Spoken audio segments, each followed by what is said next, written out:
Second చాప్టర్లో ఉన్న 12 బిట్లు 4 బిట్లు సెకండ్ చాప్టర్లో వచ్చినాయి. అమూర్తమైనవి, అంతలేనివి, మూర్తమైనవి, నమ్యత గుణం కలిగినవి. డైరెక్ట్గా చూడండి, మన యూట్యూబ్లో సాంఘిక శాస్త్ర బోధన విలువలు అనే వీడియో ఉంటుంది. ఆ వీడియో ఒకసారి చెక్ చేయండి. ఈ 2 బిట్లు మీకు ఆ వీడియోలో కనిపిస్తాయి ఫ్రెండ్స్. రైట్, ఇక్కడ సాంఘిక శాస్త్ర విలువల్లో ఓకే, విలువలు అమూర్తమైనవి అనేది ఒకటి ఉంది. అమూర్తమైనవి, అంతర్లీనమైనవి, నమ్యతా గుణం కలిగినవి, ఆపాదించబడేవి.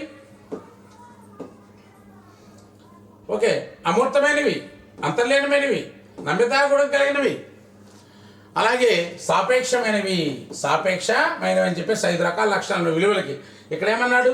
అమూర్తమైనవి ఉంది, అంతర్లీనం ఉంది, మూర్తమైనవి అన్నాడు. ఇక్కడ అమూర్తం అన్నాడు, మూర్తం అన్నాడు. సో మూర్తం అనేది లేదు, నమ్యతా గుణం ఈ ఉన్నాయి, ఇది లేదు ఫ్రెండ్స్.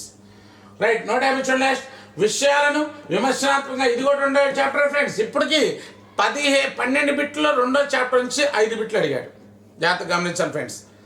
ఈ 5 బిట్లు 2వ చాప్టర్. విషయాన్ని విమర్శనాత్మకంగా నిర్ధారణ చేసుకొని సిఫార్సులు నివేదికలు తయారు చేయడం అనేది దేంట్లో భాగం. ఇది కూడా అండర్సన్ కాత్తోల్ వర్గీకరణ సంబంధించింది అనమాట. 2001లో అండర్సన్ కాత్తోల్ అనేవాళ్ళు ఓకే బ్లూమ్స్ టాక్సానమీలో ఉన్నటువంటి ఓకే జ్ఞానపరంగం మీద మరి వాళ్ళు పరిశోధన చేయడం జరిగింది. జ్ఞానపరంగాన్ని సవరించడం జరిగింది. దాంట్లో ముఖ్యంగా 6 లక్ష్యాల గురించి చెప్పారు. చివరిది సృజించడం లేక సృష్టించడం అన్నారు. దాంట్లో చెప్పారనమాట, జ్ఞానం, అవగాహన, మూల్యాంకనం చేయడం. జ్ఞానం అంటే ఓకే, జ్ఞానం అంటే గుర్తు తెచ్చుకోవడం, అలాగే జప్తి తెచ్చుకోవడం, గుర్తించడం అనమాట. అది దీంట్లో మనకి ఎవరు, ఎప్పుడు, ఏమిటి, ఎక్కడ అంటే ఏమిటి, అనగానేమి, ఏది, ఎంత అనేటువంటి పదాలతో ఉన్నటువంటి క్వశ్చన్లు కూడా జ్ఞానాన్ని తెలియజేస్తూ ఉంటాయి. ఉన్నదుంటే చెప్తే జ్ఞానం అవుతుంది. ఇవన్నీ కూడా మనం ఆల్రెడీ నేర్చుకోవడం జరిగింది. అవగాహన అంటే వివరించడం, వర్ణించడం, వర్గీకరించడం, పోలికలు చెప్పడం, భేదాలు చెప్పడం, సంబంధాలు గుర్తించడం, అనువదించడం, వ్యాఖ్యానించడం, దోషాలు కనుక్కోవడం, దోషాలు సరిదిద్దడం. ఓకే, ఇవన్నీ ఉదాహరణలు ఇవ్వడం, వర్గీకరించడం అన్నీ కూడా దేని కిందకి వస్తాయి? అవగాహన. అలాంటి ఏమి ఇక్కడ లేవు.